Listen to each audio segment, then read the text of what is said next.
Hi everyone, it's Jerry. I have a sharp game to share with you from 1858 on the white end. Henry Bird playing against Paul Morphy. All right, now some warning here. This is one of those don't try this at home openings.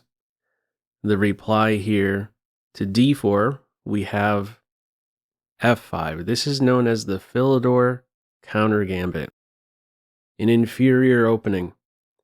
White is already considered winning.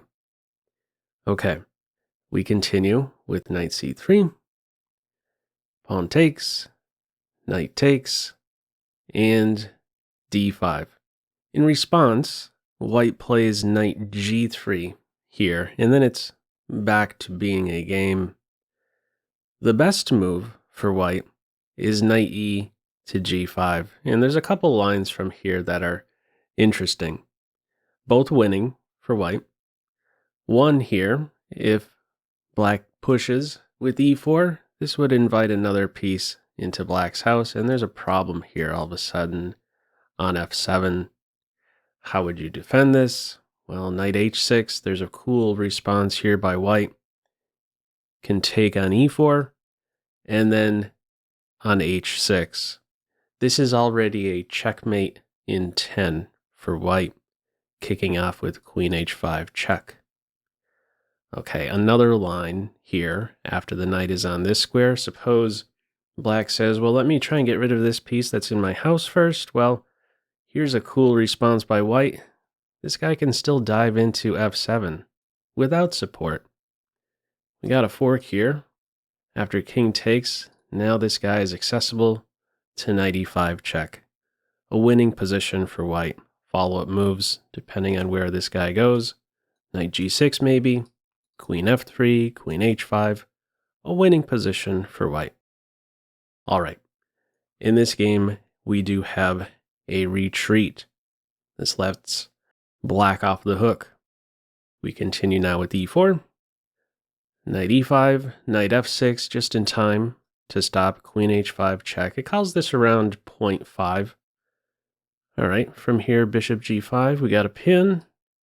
And rather than breaking the pin, Morphy's focus is on this central knight. Follow up knight h5, increasing the pressure on f6. Also a problem on g7. Kingside castles. And now queen d7. White already has an eye on castling queenside here. Queen e8 is the follow-up, putting pressure on these two knights. Notice, okay, these 10 moves in, white has 3 pieces in black's house. Just a handful of moves from now, we're not going to witness any white pieces in black's house. So watch how Morphy addresses these posts. We continue with g4. Instead of g4, if white captures on f6 here with the knight, that's just going to run into a fork. And if you go in the other direction, taking with the bishop, well, that's not really solving your problems because there's still pressure on both knights. If white tries to flick in, let's say, queen h6 here, threatening mate, while also defending this knight, one defensive move, queen e7, and there's no rescuing this knight. We got this g4 square covered. Okay, in this game, after queen e8, it's g4, so I think in a way white is saying, I'm going to go queenside, and if you give this, if you capture this pawn, then you're giving me a file to work with. Okay, Morphy grabs the pawn. Now we have knight takes knight, and you could take either knight in this position. Queen takes knight is played. Knight e5, knight c6, putting pressure again on this e5 knight. Doesn't mind ending up with doubled c pawns. Follow up bishop e2, queen h3, knight takes knight, pawn takes knight. And before white castles queenside, we have bishop e3. Some defense over f2. Okay, follow up rook b8 and queenside castles. So 17 moves in. Let me throw this one to you as a pop quiz. How would you continue from here? Feel free to pause the video. Okay, one of the best moves in the computer's eyes is to develop the bishop with an idea to next stack the rooks on the f-file. This wouldn't be very consistent, though. When you consider black's earlier move, rook to b8, if you really wanted to go and form a battery on the f-file, you wouldn't take this pit stop on b8 first. What move did Morphy play here? Well, this must have come as a great surprise to Henry Bird. A real bolt out of the blue here. Rook captures f2. Now, I'm just going to take you briefly through my initial impression when I first saw this move. I thought, oh, okay, after bishop captures rook, the move played in the game, black's able to do something now on this diagonal. Maybe some bishop f4 can somehow work, pinning the queen to the king. Well, that's not going to work. I can simply take the bishop. And then I thought, oh, okay, now we have e3 available to disrupt white's pieces in some beneficial way to black. No, that's not working either. Comes to a dead end. So what's the big idea?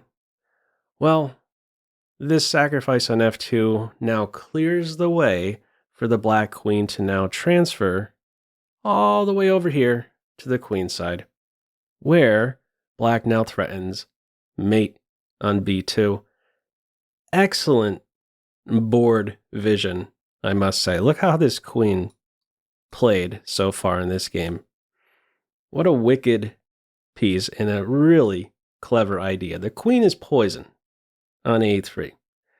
You take the queen, you're getting mated. Now, how in the world can you come up with such a move? What might be helpful in seeing that this is a possibility?